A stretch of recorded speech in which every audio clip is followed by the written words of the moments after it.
नमस्कार, मैं आकृति और आप देख रहे हैं इंडिया पब्लिक खबर। उत्तर प्रदेश में आगामी विधानसभा चुनाव 2027 को लेकर तैयारियां जोरों पर हैं। तो वहीं इस बीच अब समाजवादी पार्टी की अंदरूनी कला सामने आने लगी है, जहां मुरादाबाद की सांसद रुचि वीरा और कांड के विधायक कमल अख्तर के बीच अनबन ऑन कैमरा आ गई है।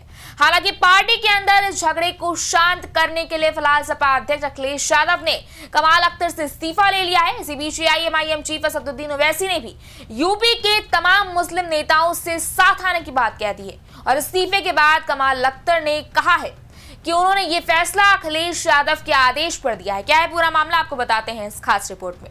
उत्तर प्रदेश विधानसभा चुनाव 2027 की तैयारियों के बीच समाजवादी पार्टी में अंदरूनी कला खुलकर सामने आ गई है। विधानमंडल में पार्टी के मुख्य सचेतक कमल अख्तर ने अपने पद से इस्तीफा दे दिया है। उनके इस फैसले को मुरादाबाद से सांसद रुचि वीरा के साथ चल रहे विवाद से जोड़कर देखा जा रहा है। हालांकि कमल अख्तर का कहना है कि उन्होंने इस्तीफा पार्टी अध्यक्ष अखिलेश यादव के निर्देश पर दिया और उनके मन में किसी तरह की कोई नाराजगी नहीं है। दरअसल कुछ दिन पहले लखनऊ स्थित समाजवादी पार्टी मुख्यालय में अखिलेश यादव की अध्यक्षता में एक अहम बैठक हुई थी। इस बैठक में मुरादाबाद की सांसद रुचि वीरा और विधायक कमल अख्तर के बीच तीखी नोकझोंक देखने को मिली। दोनों नेताओं ने संगठन में अनदेखी, कार्यक्रमों में नहीं बुलाने और राजनीतिक उपेक्षा जैसे आरोप लगाए और ये विवाद देखते ही देखते इतना बढ़ गया कि अखिलेश यादव को खुद हस्तक्षेप कर मामला शांत कराना पड़ा। बैठक के बाद कमल अख्तर ने मुख्य सचेतक पद से इस्तीफा दे दिया। उन्होंने कहा कि पार्टी नेतृत्व का हर आदेश उनके लिए सर्वोपरि है। उन्होंने कहा, मैं समाजवादी पार्टी का एक कार्यकर्ता हूं। राष्ट्रीय अध्यक्ष अखिलेश यादव ने जो निर्देश दिया उसका पालन करते हुए मैंने पद छोड़ दिया है। भविष्य में भी पार्टी जो जिम्मेदारी देगी उसे पूरी निष्ठा से निभाऊंगा। वहीं पार्टी के अंदर भी इस पूरे बवाल को लेकर अलग अलग तरह की चर्चाएं तेज हैं। सूत्रों की माने तो रुचि वीरा ने संगठन में अपनी उपेक्षा और पीडीए से जुड़े कार्यक्रमों में नहीं बुलाए जाने की शिकायत अखिलेश यादव से की थी।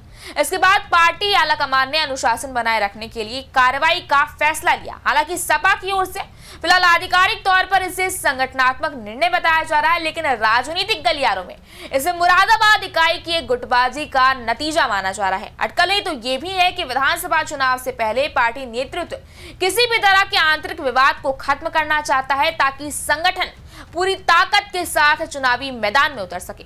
बहरहाल कमल अख्तर के इस्तीफे के बाद अब निगाहें इस बात पर है कि समाजवादी पार्टी इस अंदरूनी खींचतान को किस तरह संभालती है, क्योंकि आने वाले दिनों में ये साफ होगा कि ये विवाद केवल एक संगठनात्मक बदलाव तक सीमित रहता है या फिर चुनावी तैयारियों पर भी उसका कुछ खास असर पड़ेगा।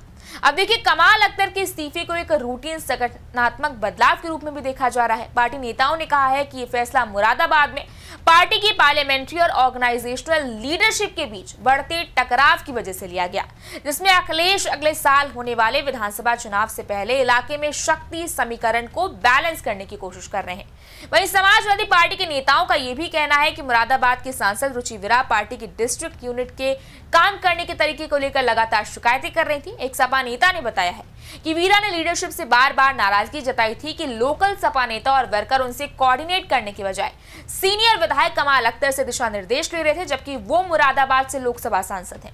उधर मंगलवार को कमल अख्तर ने वीरा के उठाए गए मुद्दों और उनके इस्तीफे को ये कहते हुए अलग करने की कोशिश की कि उन्हें मिलाया नहीं जाना चाहिए। मुरादाबाद की सांसद ने कहा कि उन्होंने पार्टी चीफ को डिस्ट्रिक्ट यूनिट में चल रहे हालात के बारे में बताया था। वीरा ने आगे कहा, सपा प्रमुख को अनुशासनहीनता के बारे में पता था। वो आने वाले विधानसभा चुनाव के लिए पार्टी नेताओं को कई तरह के इंस्ट्रक्शन दे रहे थे। उन्होंने बहुत सोच समझ कर ये कदम उठाया होगा। अब देखिए, यहाँ गौर करने वाली बात यह है कि कमल अख्तर का ये इस्तीफा ऐसे समय में आया है जब एआईएमआईएम चीफ असदुद्दीन ओवैसी उत्तर प्रदेश की राजनीति में अपने पांव जमाने की कोशिश कर रहे हैं। सपा में जब रुचि वीरा और कमल अख्तर का झगड़ा चल रहा था, उसी समय ओवैसी बिजनौर में जनसभा को संबोधित कर रहे थे और सभा में ओवैसी मंच से समाजवादी पार्टी और अखिलेश यादव पर सीधे हमले करते दिखे। वो आरोप लगा रहे थे कि अखिलेश समाजवाद नहीं बल्कि यादववाद की राजनीति करते हैं।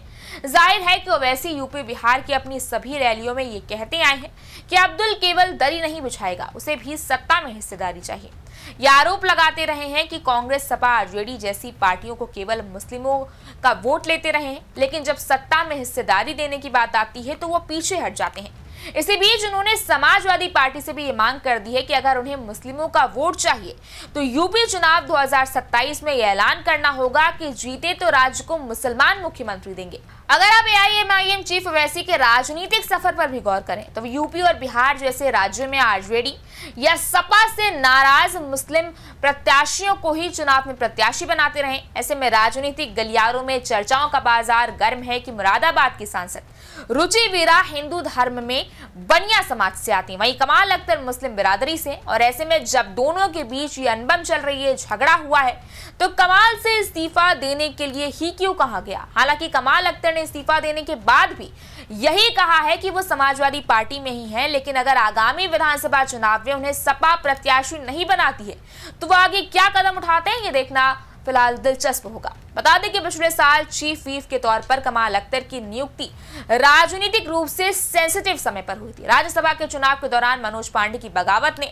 समाजवादी पार्टी को भरे समाज में शर्मिंदा कर दिया था, जिससे अखिलेश यादव को यह जिम्मेदारी एक वफादार को सौंपनी पड़ी थी। फिलहाल तो अब सवाल यह है कि क्या सपा की अंदरूनी कला उसे 2027 के विधानसभा चुनाव में भारी नुकसान पहुंचा सकती है। मुरादाबाद से शुरू हुई गुटबाजी की लड़ाई अब सड़क से लेकर लखनऊ मुख्यालय तक आ पहुंची है।